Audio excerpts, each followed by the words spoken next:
Je suis Maître Horace, horloger connecté et gardien du temps. Du haut de la tour de l'horloge d'Évreux, je veille sur le territoire et vous fais traverser les époques avec la Louise, ma messagère et porte-parole. Découvrez l'inattendu. Écoutez l'invisible.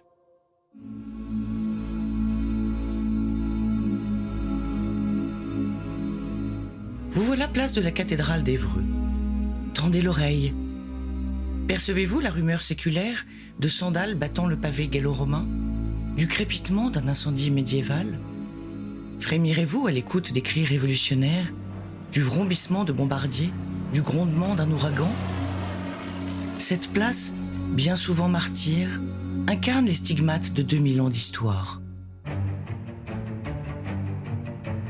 Maître Horace vous invite à remonter à l'heure antique. Sous cette place s'étendaient jadis les vestiges de la cité gallo-romaine Mediolanum Olercorum, capitale de la tribu gauloise des Aulerques et Burovis. Imaginez les colonnades du forum, les portiques d'un temple païen, le va-et-vient bouillonnant sur l'antique voie romaine, ou encore les remous des thermes. Une Rome normande désormais silencieuse, mais bien vivante sous les fondations. Le palais épiscopal, aujourd'hui musée d'art, d'histoire et d'archéologie, a justement été bâti en 1503 sur un segment des enceintes du Bas-Empire que vous pouvez admirer de l'extérieur. Son aspect défensif et imposant, presque austère, est bien typique des bâtiments religieux de cette époque.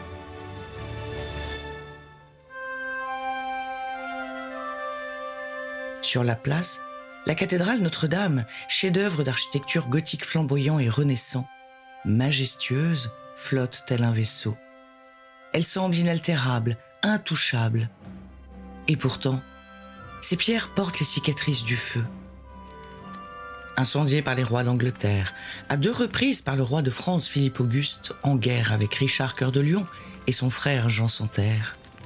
Ravagée par la guerre de 100 ans, mutilée à la Révolution et embrasée par les bombes allemandes de 1940. Un brasier apocalyptique qui fait fondre comme cire le clocher d'argent et le splendide buffet d'orgue 18e.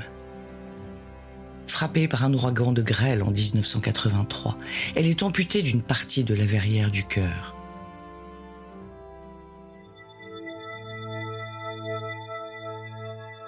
Six fois consumée, 6 fois ressuscitée de ses cendres. Mais les vitraux, parmi les plus précieux du Moyen-Âge, eux, résistent. Et les flammes deviennent lumière. Marcel Proust, émerveillé, en témoigne dans une lettre à Geneviève à Lévy. Je cite : « À cette lassitude d'un jour qui avait depuis le matin ressemblé à la nuit et qui allait lui faire place, il trouvait le moyen de dérober des joyaux de lumière. Une pourpre qui étincelait, des saphirs pleins de feu, c'est inouï.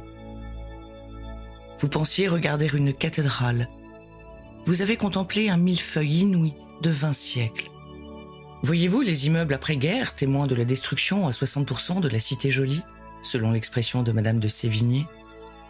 Et dans l'angle du fond, cet immeuble art déco rescapé des années folles, prêt à swinguer. Il voudrait sans doute faire écho à la symphonie retentissante des 5 cloches de Notre-Dame, mes cousines religieuses. Sous vos pieds, dans les murs, dans le faisceau doré des vitraux, dans le reflet des édifices sur la rivière Iton, mémoire et miroir vivant des souvenirs brûlants de la ville. Aujourd'hui, paisible asile de canards colverts, l'histoire et l'espoir résonnent. Évreux a pleuré sous les bombes, crié sous les flammes, mais n'a jamais cédé.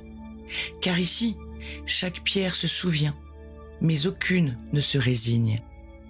Et dans ce dialogue entre cendres et lumière, la ville debout, vivante, défie le passé pour embrasser l'avenir. Il me faut déjà vous quitter. À très bientôt. Te voici, ma fidèle cloche. Il est temps pour toi de sonner le quart d'heure.